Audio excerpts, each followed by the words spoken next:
Hello and welcome everyone. Thank you so much for joining me today. I hope everyone is staying safe and doing well. My name is Abdel Jabbar from Grand Stream Support of North America. If you guys can hear me, if you can just shoot a message in the group chat, just to let me know that you can see the presentation and hear my voice.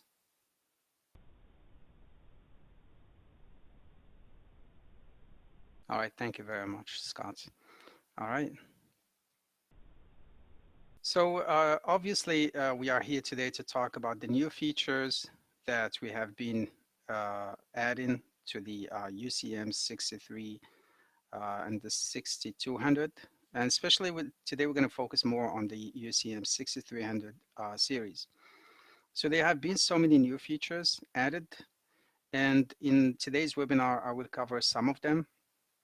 And if there is a feature that I missed and you would like me to cover, please feel free to include it in the Q&A section so we can go over it at the end of the presentation.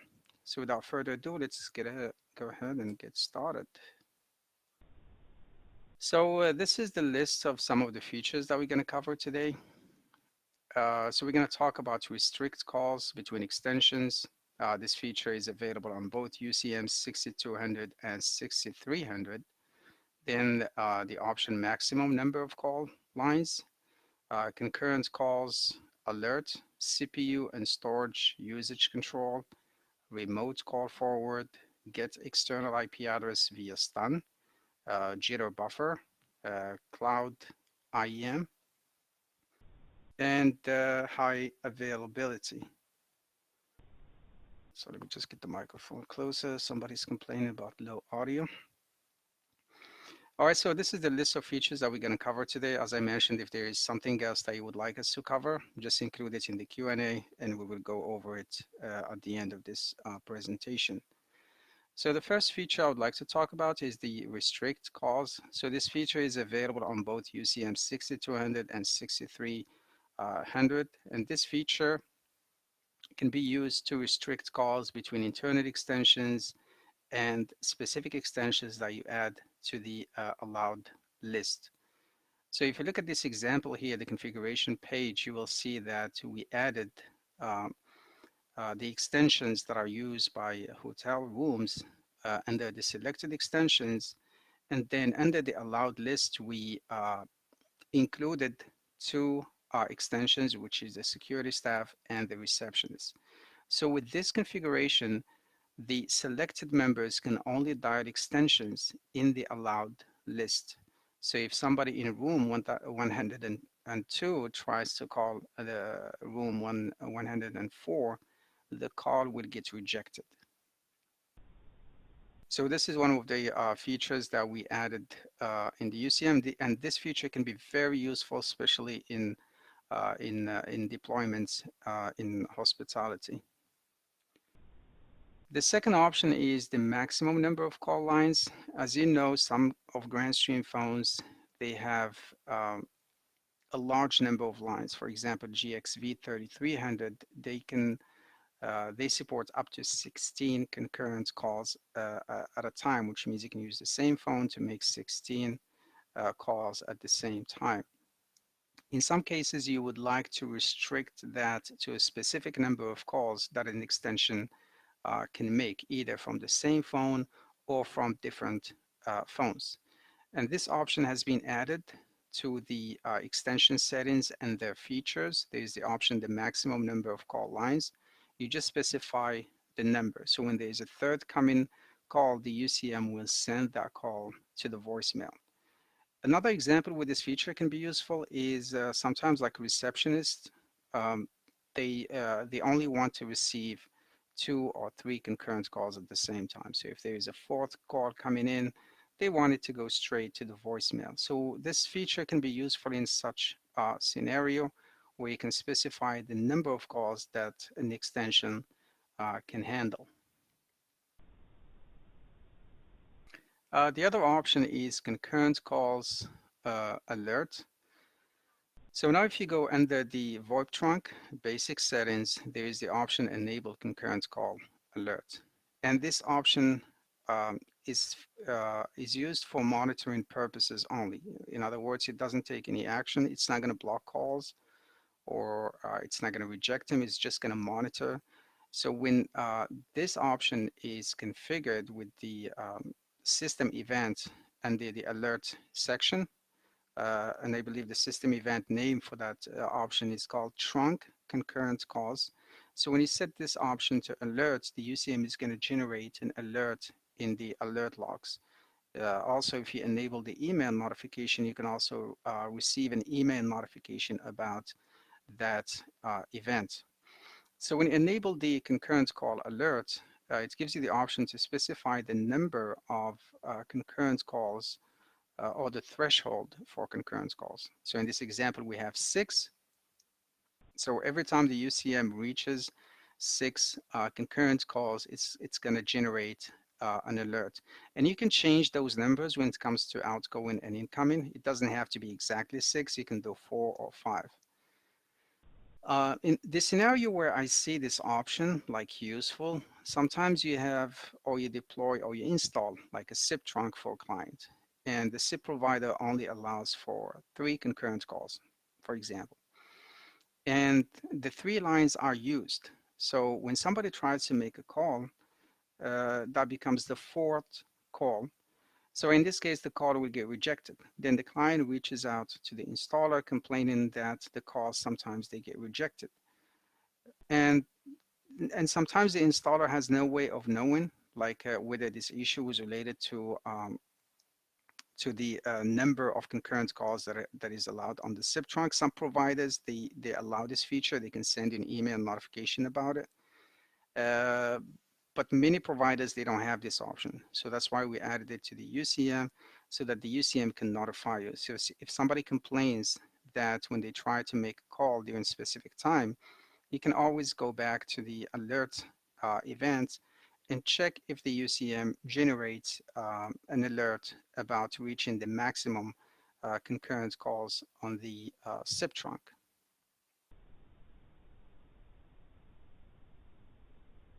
The next option is the CPU and storage usage control.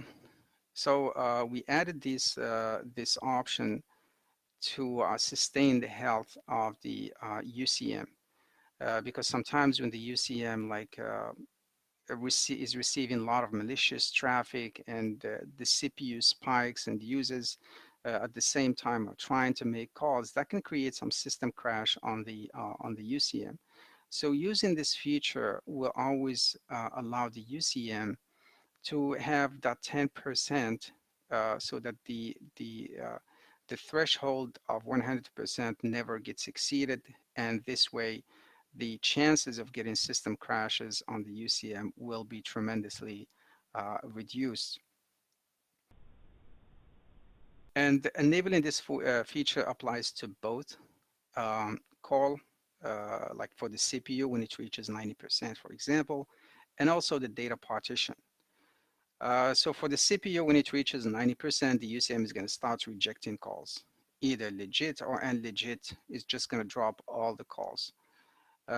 For data partition, when the UCM reaches a threshold, for example, of 90%, if that's what you have configured, the UCM is going to stop storing information. And as you know, a lot of information uses the data partition of the UCM, like voicemails, call recording, in case you are using the internal storage of the UCM, CDR, backups, and sometimes when you want to run a PCAP trace or syslog, it doesn't work because there's not enough data partition.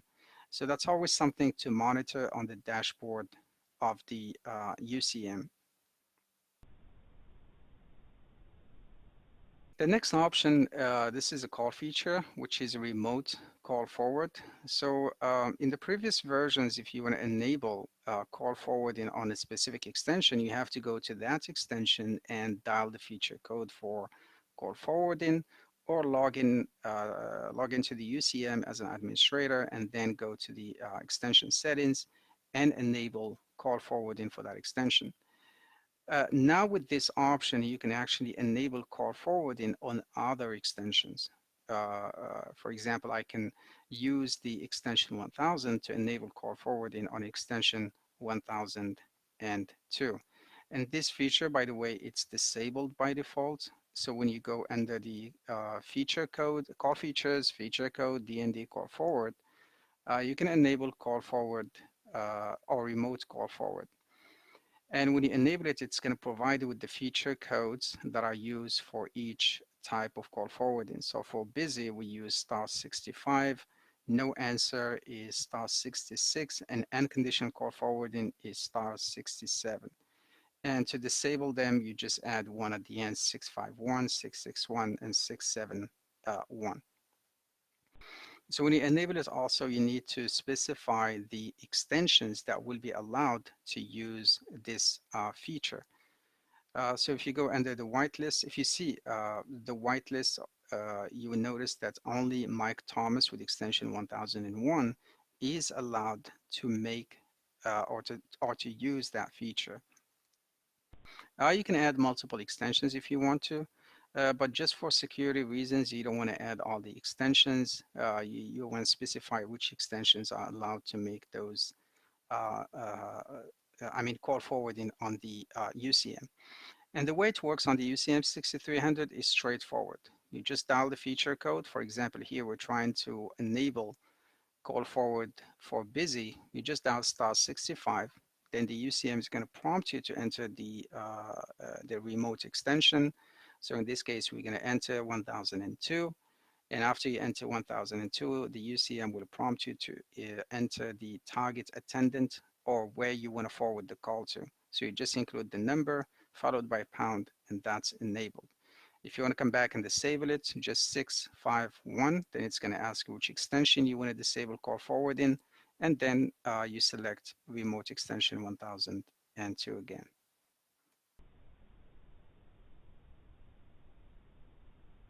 The other feature that was added, and this one I see it as a very, very useful feature, is get the external IP via stun.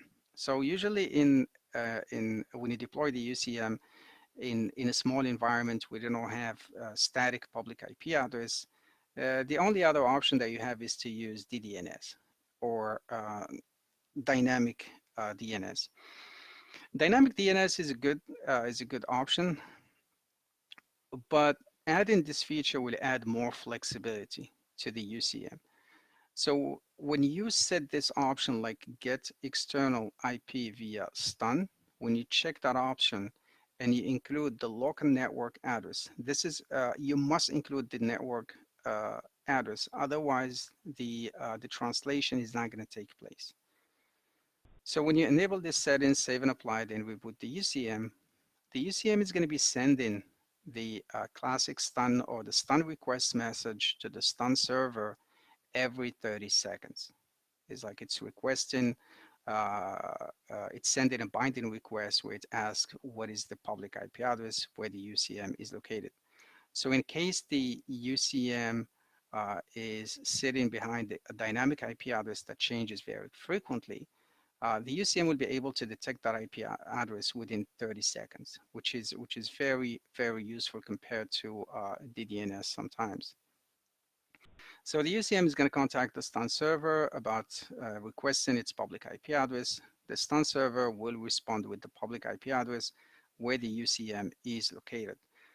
Then the UCM will use that information or the public IP address to send it to the SIP server or the VoIP provider. And that information usually is sent in the invite message, in the contact header or the connection information where the UCM is requesting the RTP to be sent to. I always say that with stun server, if you have a router that does symmetric NATing, stun server will not work or in that case.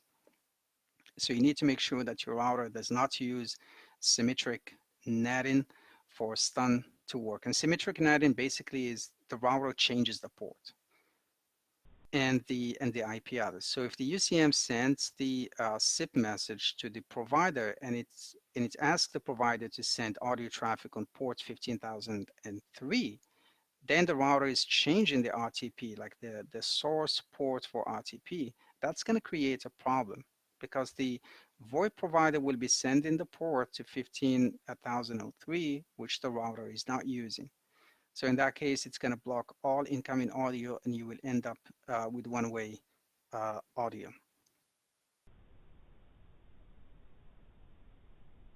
Let me go back here one more time. Uh, so when you enable stun, just make sure that your UCM is configured with the stun server. So let me log in here. So this is the UCM, and the stun server can be configured, I believe, under RTP settings. Yes, right here. So you, by default, I believe this is blank, which means there's no stun server. So in case you want to use that option, just make sure you go to PBX settings, RTP settings, and the stun server, and you can use the IP video talk stun server. Excuse me. Then just save and apply the changes and then reboot the UCM. All right, let's go back here to the presentation. The next thing I want to talk about is jitter buffer. Jitter buffer has always been there, but in the latest firmware of the UCM6300, we added a new mechanism of detecting jitter buffer, which is the net EQ. EQ basically just stands for equalizer or network equalizer. So for those of you who have been working with GrandStream and other third-party devices, you must be familiar with jitter buffer being in two modes, either fixed or adaptive. So when the jitter buffer is disabled, looking at this image at the top, what happens when RTP packets arrive with delay, the UCM is not going to use the buffer. In this case, the UCM is just going to be forwarding the RTP packets to the decoder so that the decoder can do its thing to play the voice on the handset. And that's what's causing the choppiness sometimes in the audio, is that because sometimes there's some empty space between RTP packets. In a normal case scenario, when using G711, the receiving device is supposed to receive 50 RTP packets per second because each RTP packet carries 20 milliseconds of audio. So when there is when packets like that arrive with delay or when they arrive out of order, like instead of the first one, the UCM receives the second or the third packet, that creates jitter and choppiness on the receiving side.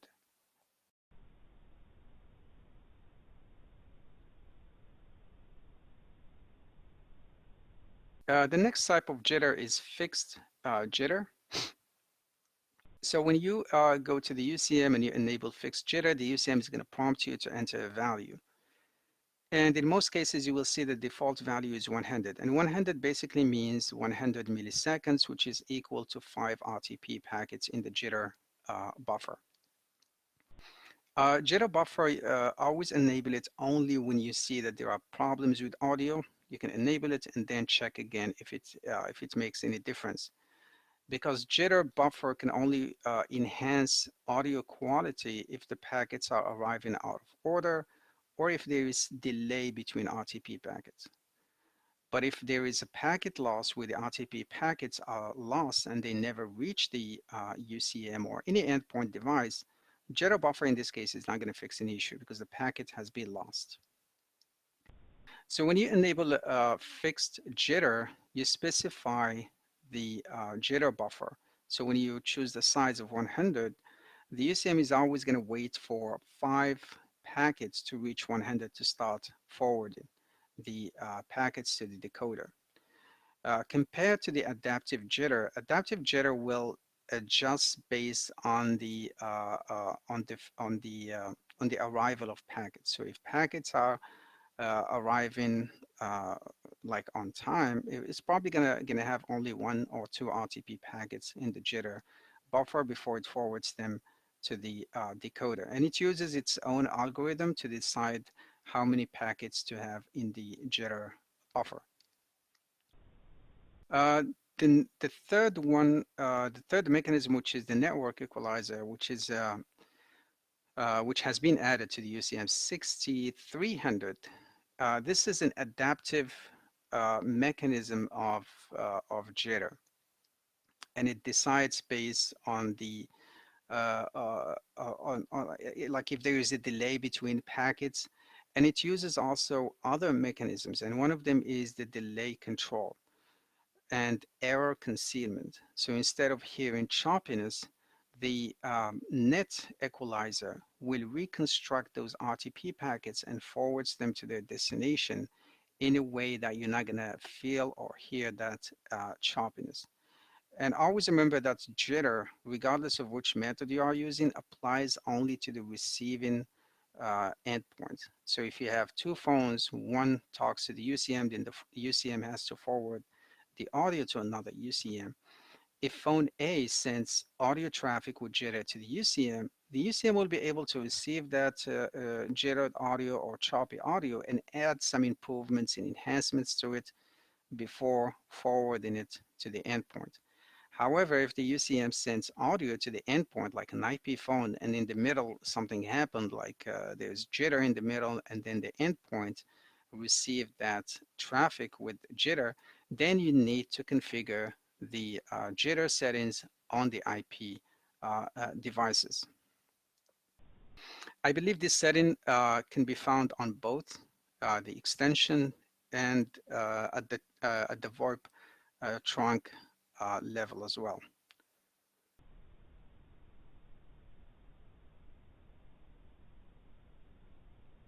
All right, so the next feature that was added, and I believe this is a very important feature that has always been requested, which is high availability on the UCM6300. So high availability for those of you who have been using Grandstream UCM, as you know, it was only available on the UCM 6500, and you have to uh, purchase the hardware device HA100 so you can create the high availability between the UCMs. With the UCM 6300, there is no hardware requirement. All takes place at the software level. And if you look at the example here, we have two UCMs, and there is what we call the high availability cluster IP address. So there are some requirements here to use high availability on the UCM 6300. First of all, the two UCMs that are going to be used for high availability, they need to be from the same model. So if you are using 6302, the secondary UCM needs to be 6302. You can't use 6302 with 6301 or 6304 or a different model. So that's one of the requirements. And the two UCMs, they need to be on the same firmware version when you first enable high availability on the UCM. Uh, the other requirement is both UCMs, they need to use the same network method. So if you are using switch mode on your primary UCM, you must use the same mode on the secondary UCM. In this deployment, you can use either route or switch. Dual is not supported. So if you have a deployment scenario where you have dual implemented, high availability is not going to work for you.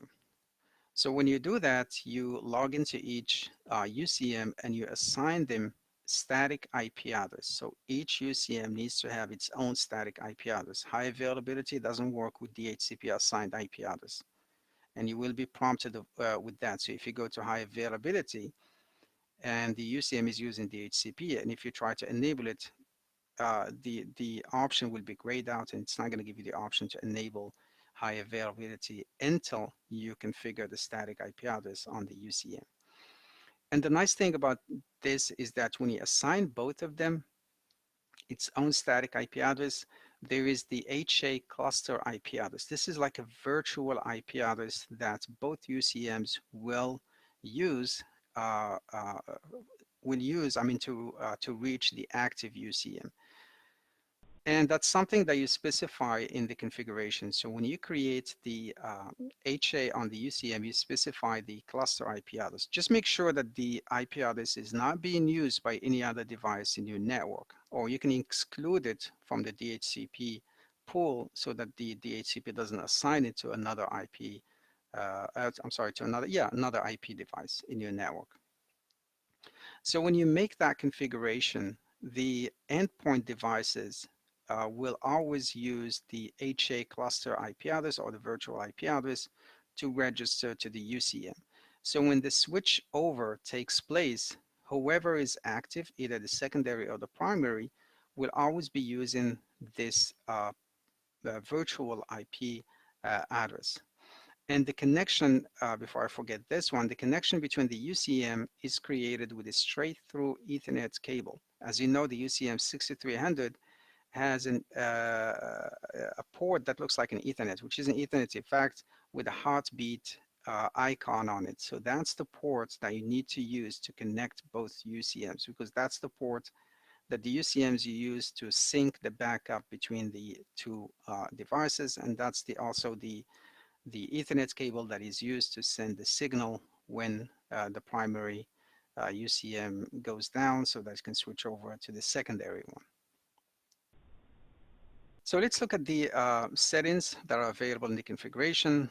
So you go to System Settings, HA, just check that box to enable high availability. So when you do that the first time, the switch option here is not going to be available. It's going to be grayed out. And what this option does is you force the switch from primary to secondary. So let's say you have like the primary UCM is having an issue and you can't figure out the issue and you want to try the secondary one, you can force that. The second case where you can use this option is when you try to do a firmware upgrade. So you upgrade the secondary one and the primary one, and you want to switch between them so you can complete the upgrade on both devices. You can use this option so you can switch between them.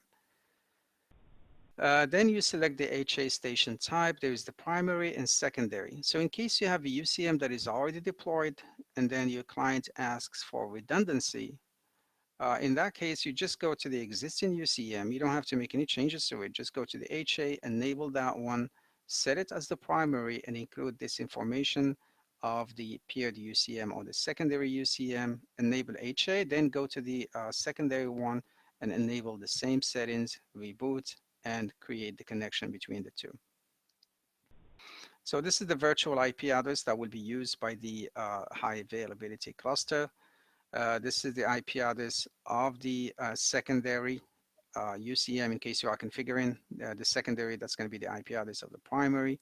And then you include the MAC address of the paired UCM. The MAC address, it's very important to include the MAC address correctly, especially if you have both UCMs managed from GDMS. Because when the switchover takes place, the active UCM will notify GDMS that the switchover has taken place so that the UCM can update its information. Update the information in GDMS.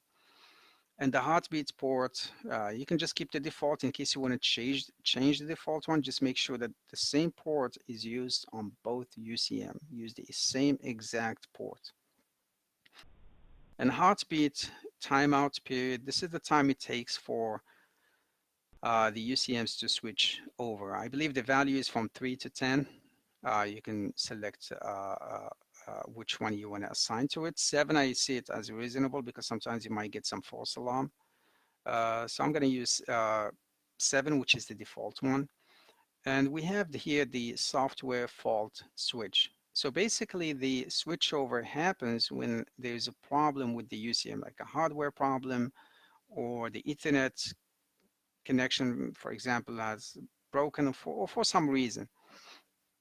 So when you enable software fault switch, you also tell the UCM or the primary UCM if there is a system crash event to do the switch over, or if the UCM is freezing for some reason to also do the switch over to the secondary.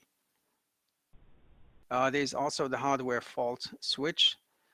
These are grayed out because I don't have any FXO1 or FXO2 connected, but if you have them connected, they will show up there so you can select which one to use.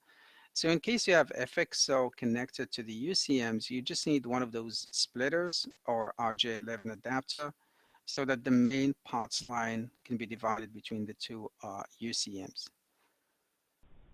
And also another thing, so when you have like a user on the phone and there is an active call and the switchover takes place, the user will experience few seconds of interruption. but they're not going to have to, for example, hang up and dial. The call is going to remain active. They're just not going to receive audio for a few seconds, depending on how long it takes for the switchover to take place. It could be 3 seconds or up to 7 seconds.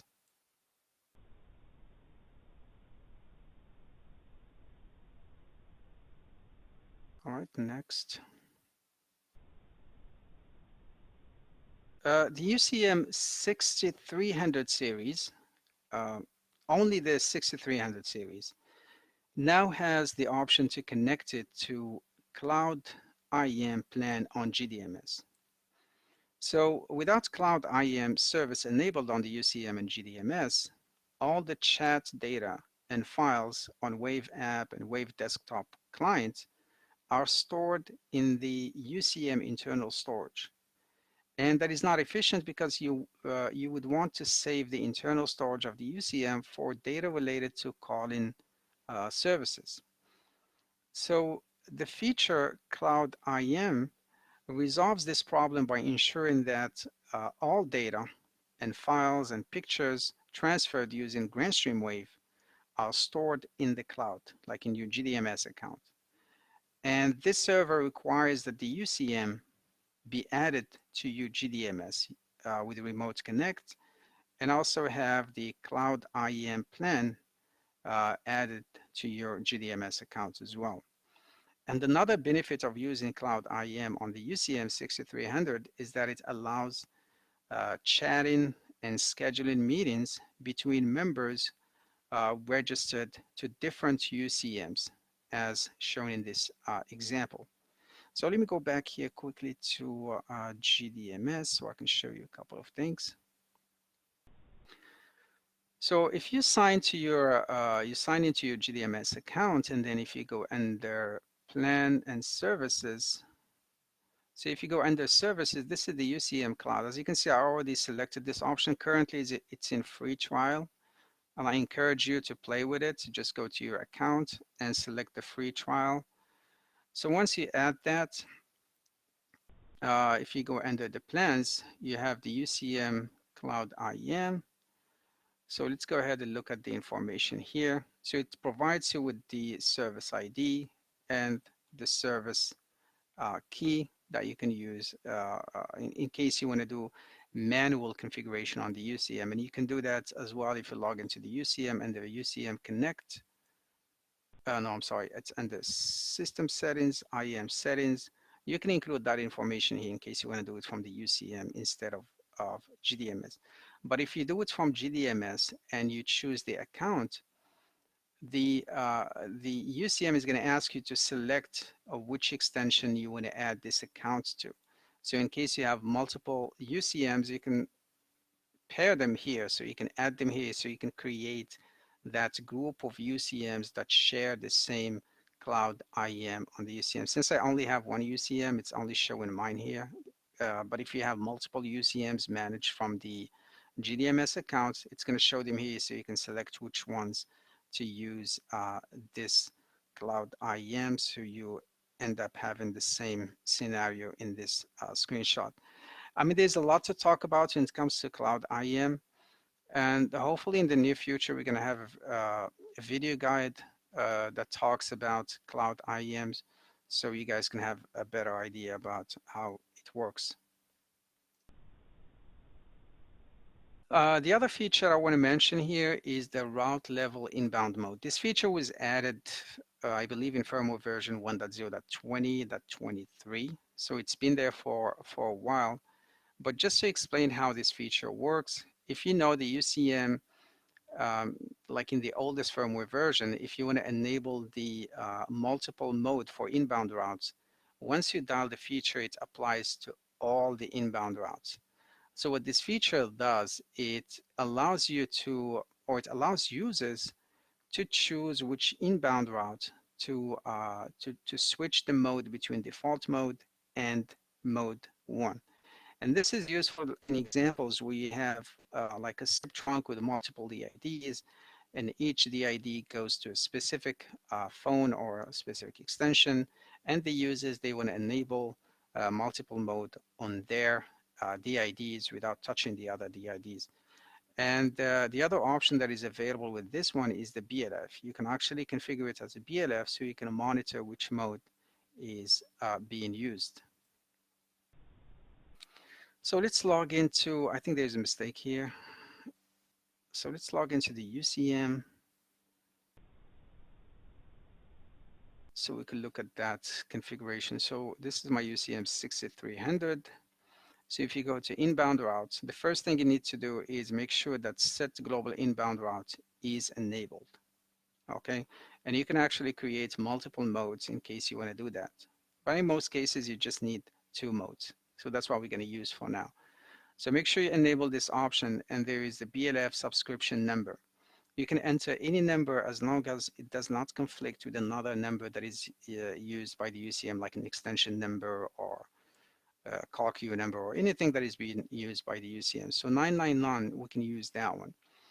So when you use this number here, you can actually enable and disable, I'm sorry, you can switch between the modes just by dialing this subscription number. So if I log into one of the phones here,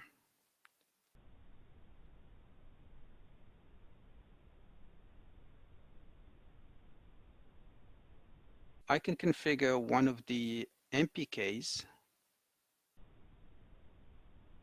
Let's use this one. So we're going to choose 5. We're going to select account 1. We can call this one, for example, global mode, and then enter 99. So when you save and apply the change, this button here will turn green.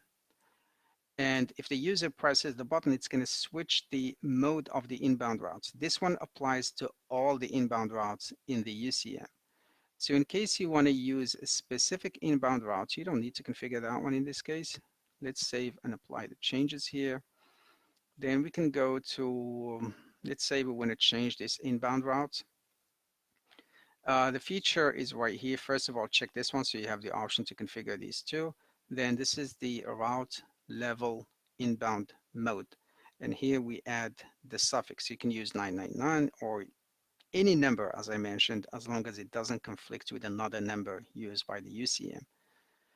So I can configure, for example, default mode to go to the call queue and the mode 1 to go to IVR1. So if I enable this option right here, save and apply, I can go to the UCM, and instead of using this one, I can use the suffix that is specific to that inbound route. So when the user presses the BLF associated with that suffix, the mode related to this inbound route will change from default mode to mode 1, and it's not going to affect the other inbound routes in the UCM.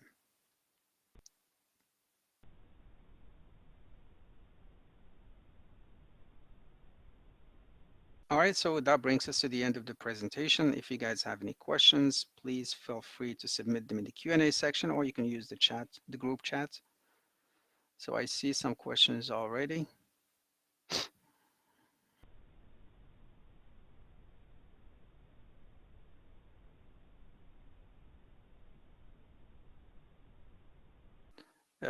Daniel is asking, will the slide be shared? I'm gonna check with the marketing team so that they can share the slides in the GrandStream website so you can have access to them.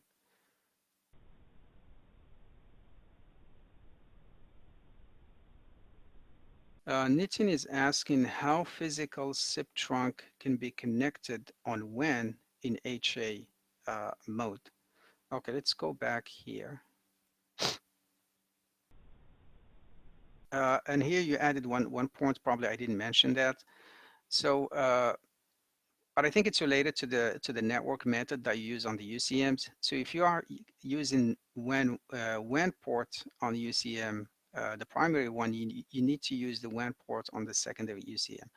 So it's like the configuration and the connection has to be identical on both UCMs. So when you connect the WAN port of your primary and secondary UCM to your switch, okay, they're still going to be using the static IP address.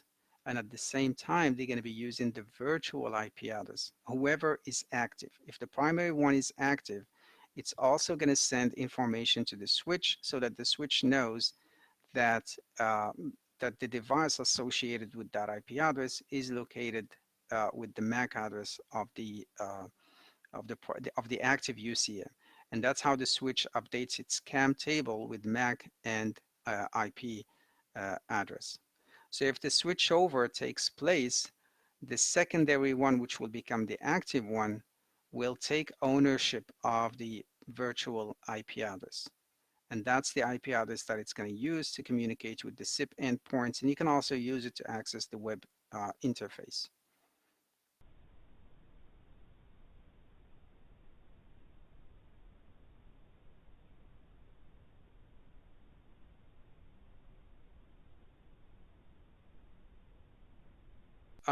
Daniel is asking again, will you advise for new setup on UCM6510 with the grants or, I mean, it depends. The UCM6510 has a PRI. So if you are using PRI, that's not something that is available on the UCM6300 now. So in this case, you still need to use the 65 with the HA100. Stephen is asking, since there is a required Ethernet connection to support the two units in HA mode, the units cannot be in. That's a good point. Yeah. So the two UCMs need to be in the same network, okay, and preferably connected to the same switch and located in the same place. Because if you are using straight through Ethernet cable, you don't want it to be too long. So you want both UCMs to be at the exact same place, the exact same subnet, and using, if you can, the same switch so you can avoid issues when the information is exchanged between switches. That's a good point, Stephen.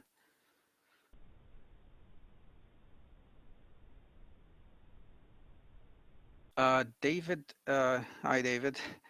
So David is asking, when is the get external IP via stun going to be added to the UCM62? Honestly, I don't have an update about that. I can check that information and let you know.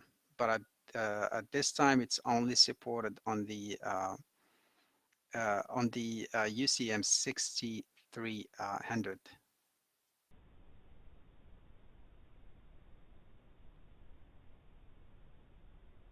The second question also from David. Please confirm that get external IP via stun will check the external IP for each call. Important if you save SD when. So as I mentioned, the way stun works on the UCM, so when you configure the stun server and then you check that option, the UCM is going to send the binding request to the stun server every 30 seconds. So every 30 seconds, it's going to update which public IP address it's going to use. So if the stun server detects that the UCM, that the public IP address in which the UCM is sitting behind has changed, the UCM will automatically use that information. So it happens instantly. But the exchange and knowing that information happens every 30 seconds.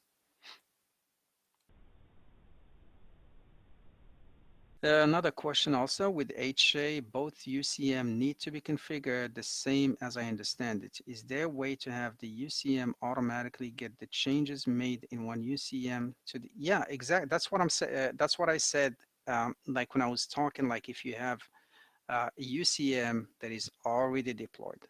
So let's explain it this way. So let's say you have a UCM that is already deployed, you have zero config, phones, and all the configuration already implemented. And you want to add another UCM so you can use it as a secondary UCM.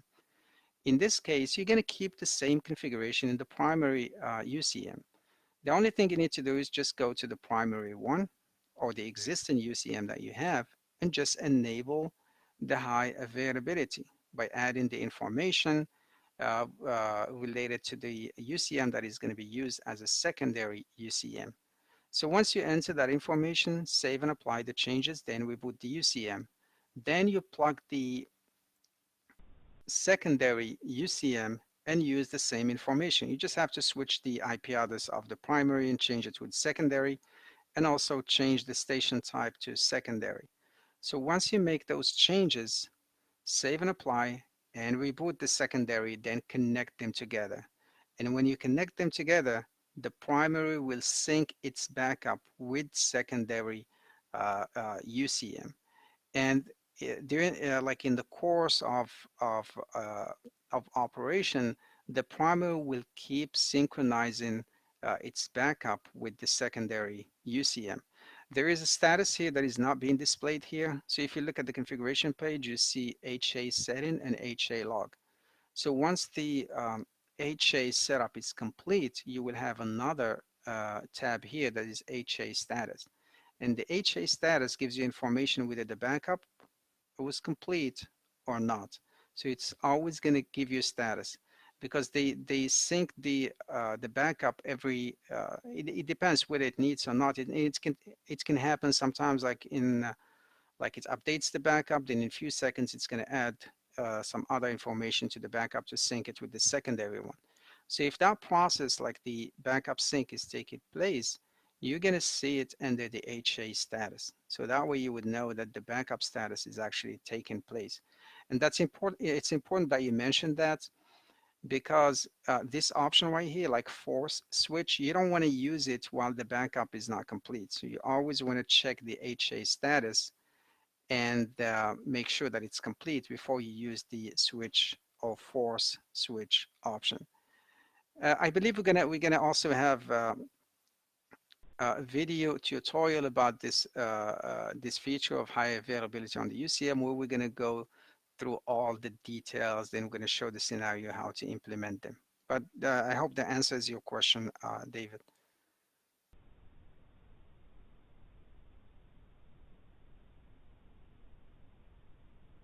Manoj is asking another question. Can we add external number in audio conference in UCM 6300? I guess you are referring to this. If you go to audio and you create like what is it called? And if you add a conference room, you want to see if you can add external numbers. So if you do schedule meeting, let's schedule one quickly.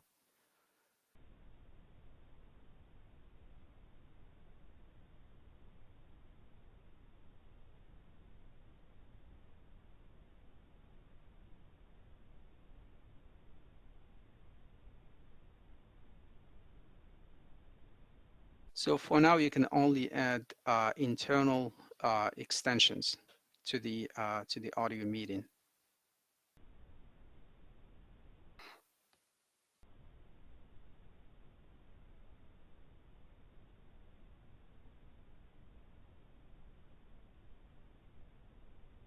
I see another question from Stephen. SIP trunks would register to the HA cluster IP or to the primary? That's a good question. I think I mentioned that, but just to confirm again, the virtual IP address, let me go back here. So as you can see here in the diagram, the endpoint devices will register to the virtual IP, which is the HA cluster IP address. They're not going to use this IP because when the switchover takes place, it doesn't make sense to register to this IP because it's something that is configured manually on the phones and it's static.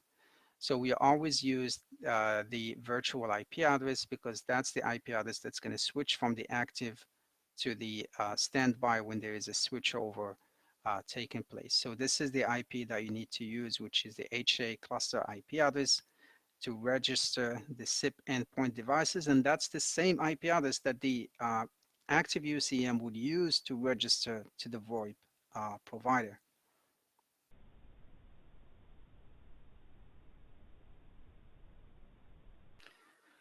Will HA features be coming up in the future for the UCM6510 already has a hardware, which is the HA100. So we don't know yet. Honestly, I don't have an idea about the roadmap regarding the HA on the UCM6500 and whether they're going to change it. But for these two devices, like the 6510, there is already the HA 100. So that brings us to the end of this webinar. Again, thank you so much for joining me today here. I hope you learned something from today's presentation, and I hope to see you in one of the next webinars. Have a good one and stay safe. Thank you, guys.